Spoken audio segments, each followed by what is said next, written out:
Buongiorno, benvenuti a questa edizione del nostro telegiornale. Vediamo insieme i principali titoli. Operato nell'ospedale dell'Aquila, dove è detenuto al 41 bis il boss Matteo Messina Denaro. Illegale, condizioni di salute non compatibili con il carcere duro. Intanto è stato depositato il verbale dell'interrogatorio fatto dopo l'arresto, dove l'ex latitante dice: io non mi farò mai pentito, non ho ucciso il figlio di Di Matteo, mi avete preso solo per la malattia e la mafia l'ho conosciuta solo dai giornali. A Fontanarossa la situazione è finalmente tornata alla normalità dopo il caos di voli cancellati e dirottati e 3 settimane di passione per i passeggeri costretti a lunghe code sotto il sole cocente, ma non si spengono le polemiche sulla gestione dell'emergenza. Con il decreto legge sul caro voli arriva allo stop alle tariffe altissime per Sicilia e Sardegna. Il calo dei prezzi però è a macchia di leopardo, si oscilla dagli 80 ai 400 euro a tratta per andare a Roma o a Milano. A Catania c'è un nuovo pentito di mafia, è Michele Vinciguerra, esponente di spicco del clan Cappello, che ha gestito le più fiorenti piazze di spaccio. Tremano i clan. Storie di migranti sopravvissuti, una mamma ivoriana che sperava che il figlio di 1 anno e mezzo si fosse salvato nel naufragio e che invece ha dovuto riconoscerlo nella camera mortuaria di Lampedusa. Un'altra donna spera di ritrovare i fratellini. Ditelo al vostro OTG da Catania e Siracusa, cartoline del degrado e dell'inciviltà segnalate dai telespettatori.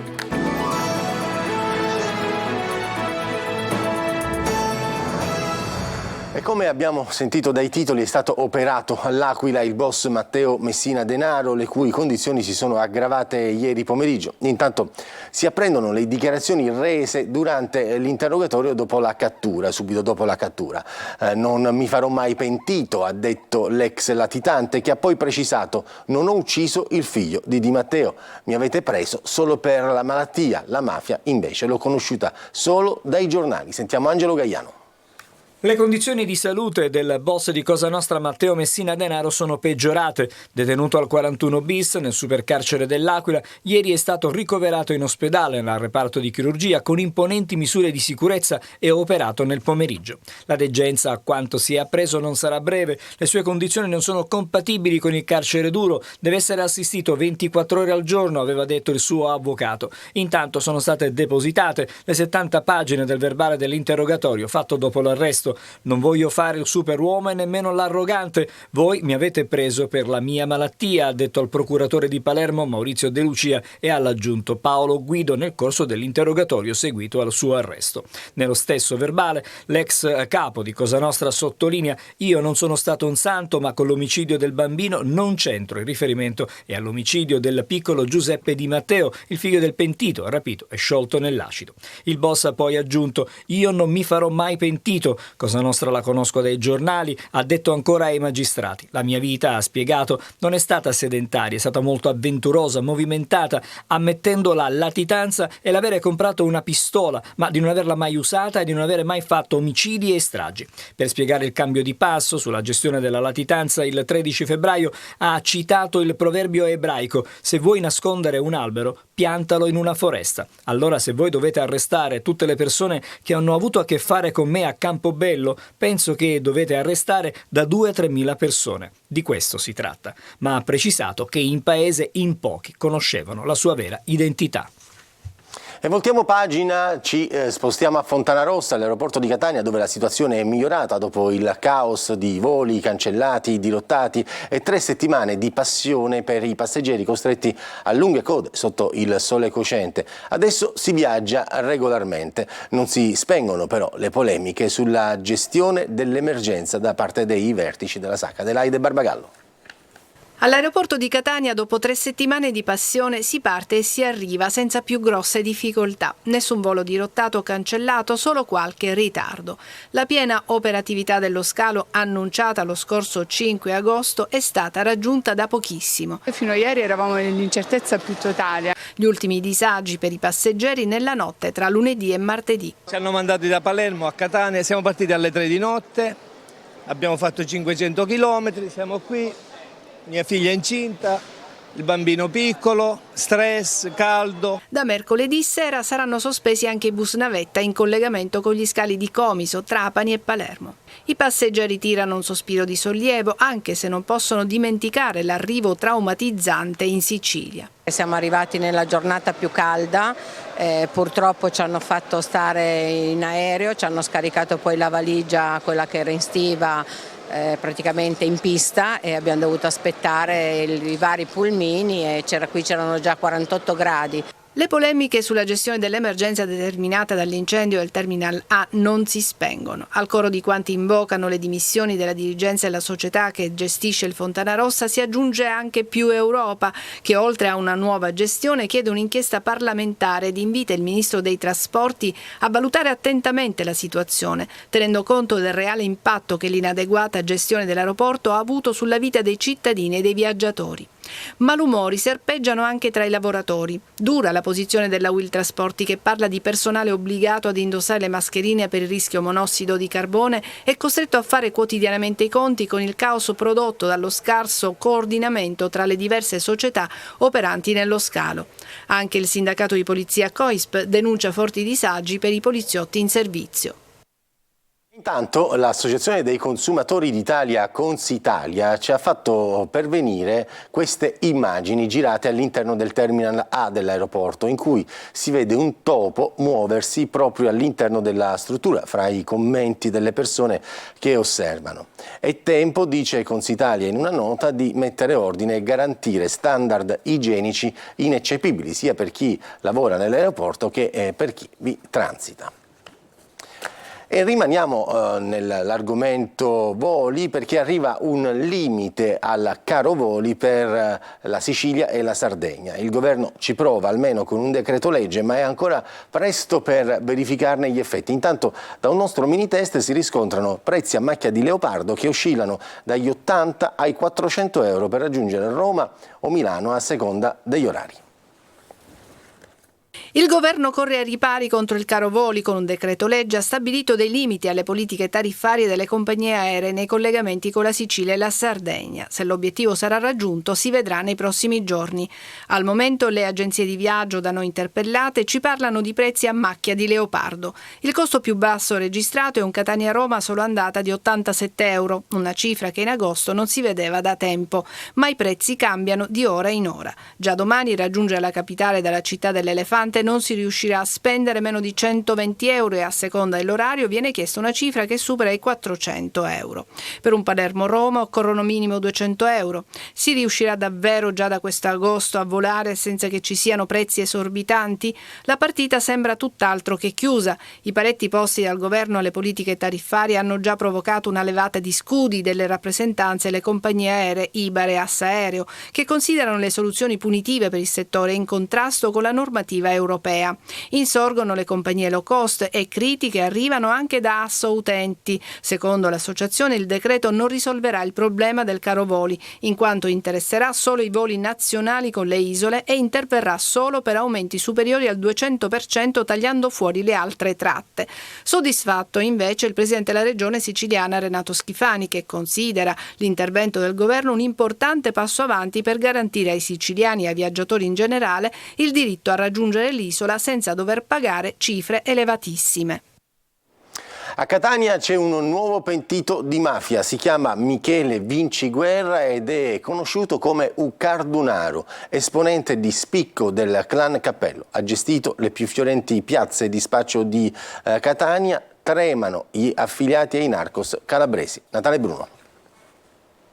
Tremano gli uomini di mafia del clan Cappello specializzati nel traffico di droga e tremano pure i narcos calabresi che per anni hanno inondato Catania con la cocaina e la marijuana. Da 2 settimane c'è un nuovo pentito che sta svelando i segreti legati al suo gruppo mafioso e alle piazze di spaccio più remunerative di Catania, a San Cristoforo, in via Piombai, alle Salette, al Tondicello della Playa, ma anche a Siracusa e Palermo.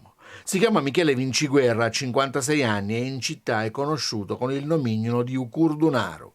Da 2 settimane mette a verbale con i magistrati della DDA e Tennea i segreti del clan cui ha fatto parte. Vinciguerra ha un lungo curriculum criminale, a capo di un gruppo del Clan Cappello, è stato condannato per mafia nell'operazione Revenge. Scarcerato lo scorso mese di dicembre, è stato nuovamente arrestato nel corso dell'operazione Chinara, ordinata dalla procura contro l'ingentissimo traffico di droga nel quartiere di San Cristoforo.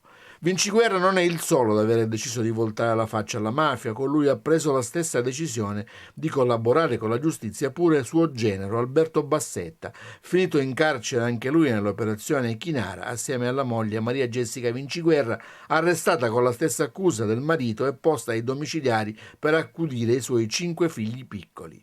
Bassetta e Vinciguerra, dopo la decisione del pentimento, sono stati messi in isolamento in carcere. Jessica Vinciguerra con i suoi figli è stata trasferita in una comunità protetta.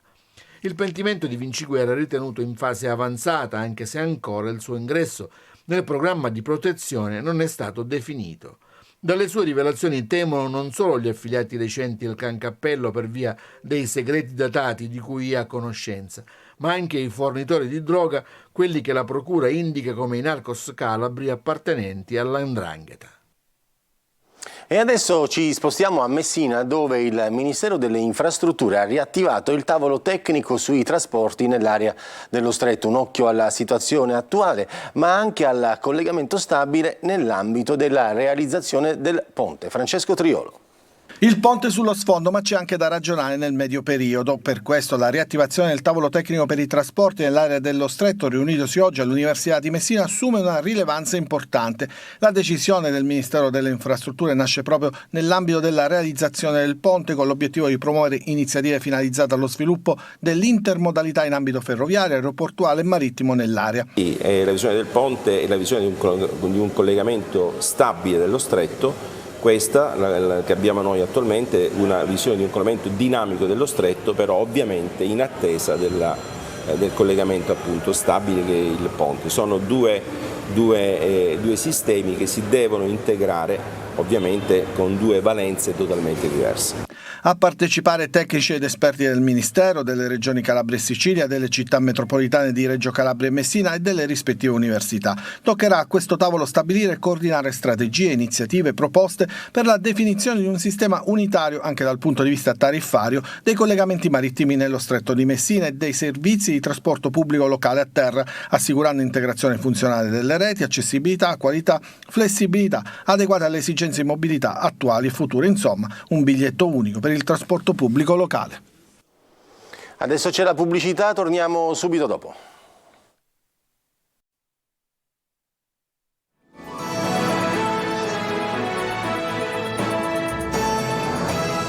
Ed eccoci di rientro dalla pubblicità, vi raccontiamo alcune storie, le ultime, drammatiche, di migranti sopravvissuti ai naufragi. Una mamma ivoriana che pensava che il figlio di 1 anno e mezzo si fosse salvato e che invece ha dovuto riconoscerlo nella camera mortuaria di Lampedusa. E poi un giovane sudanese che cerca i suoi 2 fratellini. Angelo Gaiano. Tragedie del mare che si ripetono. Miriam, una giovane mamma ivoriana, 23 anni, ha appreso solo domenica sera che il suo bambino di 1 anno e mezzo è annegato e nella camera mortuaria del cimitero di Calapisana di Lampedusa ha effettuato il riconoscimento del cadavere del figlio morto nel naufragio di uno dei 2 barconi colati a picco sabato nel canale di Sicilia. Fino a quel momento aveva creduto che fosse in un'altra struttura o ricoverato. Complessivamente 57 i superstiti, 33 i dispersi e 2 cadaveri recuperati. Oltre a quello del piccolo c'era anche quello di una donna, il cui marito si trova al momento all'hotspot di Lampedusa. La procura di Agrigento ha aperto sulle 2 tragedie un'inchiesta a carico di ignoti per favoreggiamento dell'immigrazione clandestina e morte quale conseguenza di un altro reato. Tante le storie di dolore, come quella del giovane sudanese Aisman, che dal suo letto di ospedale, in cui si trova dopo il naufragio di fine luglio a Lampedusa, vuole rintracciare i suoi 2 fratelli sopravvissuti come lui al mare e in cui sono morti il padre, la madre e la figlia di 3 anni. Intanto sono 1679 i migranti ospiti dell'hotspot di Lampedusa, da dove sono già partiti in 570 con il traghetto di linea diretto a Porto Empedocle. Su disposizione della prefettura di Agrigento, la polizia scorta prima altri 180 migranti che verranno trasferiti con volo charter per Bologna e poi altri 160 che verranno imbarcati sul traghetto di linea. In totale sono 910 i migranti che hanno lasciato l'isola. E altri 1100 saranno trasferiti oggi dall'hotspot di Lampedusa tramite il traghetto Galaxy con destinazione a Porto Empedocle e tramite la nave San Marco che farà rotta su Augusta. A Messina un protocollo contro la truffa agli anziani è stato siglato da Prefettura, Forze dell'Ordine e Comune. Si attiveranno una serie di iniziative per sensibilizzare quella che è considerata una fascia debole ed a maggior rischio di essere vittima di raggiri.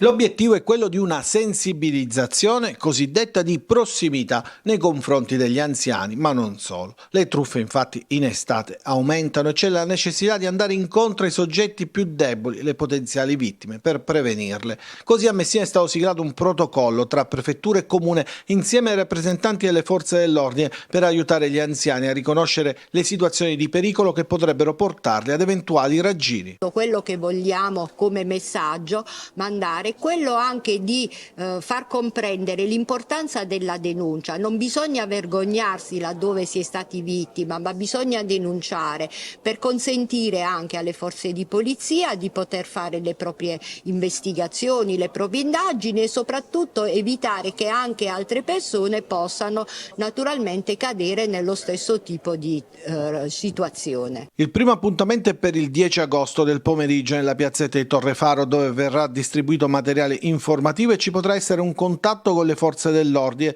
Il progetto Non Raggira Me ha ricevuto anche un contributo da parte del Ministero dell'Interno. Questi momenti di sensibilizzazione sono fondamentali, soprattutto se realizzati in piazza, perché cercano di coinvolgere un numero sempre più significativo di anziani. Le truffe arrivano con gli strumenti informatici, ma non solo, dagli SMS alle email, dalle telefonate alle visite direttamente nella propria abitazione. Da qui la necessità di lavorare in maniera sinergica. Truffe online ce ne sono tantissime e purtroppo colpiscono anche le fasce più giovani fino all'età di 60 anni.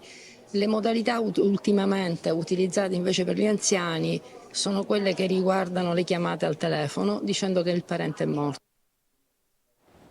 E adesso la nostra rubrica Ditelo al vostro TG. Oggi vi mostriamo due segnalazioni dei nostri telespettatori. La prima ci porta in fondo al litorale dei Lidi della Playa di Catania, nelle vicinanze del villaggio Ippocampo di Mare. Come vedete, una volta tolti i cassonetti, la zona è stata trasformata in una discarica. Oltre che di spazzatura, il tratto di strada è colmo di materiale ingombrante, dai materassi ai mobili. E adesso invece ci spostiamo a Siracusa. Quello che si vede nelle immagini doveva essere il nuovo porto turistico di Marina Archimede. Il cantiere abbandonato da oltre 10 anni è stato trasformato in una grande discarica abusiva con rifiuti di ogni genere. Ci sono anche in questo caso divani, mobili ed elettrodomestici. Non mancano nemmeno i materiali di scarto dell'edilizia. Una discarica a pochissimi metri dal comando della Polizia Municipale e a 2 passi da Ortigia. Alcuni senza tetto ne hanno approfittato per ricavarne qualche alloggio improvvisato. Continuate a segnalarci quello che non va nelle vostre città al numero WhatsApp 342 74 55 005. Adesso c'è la pubblicità.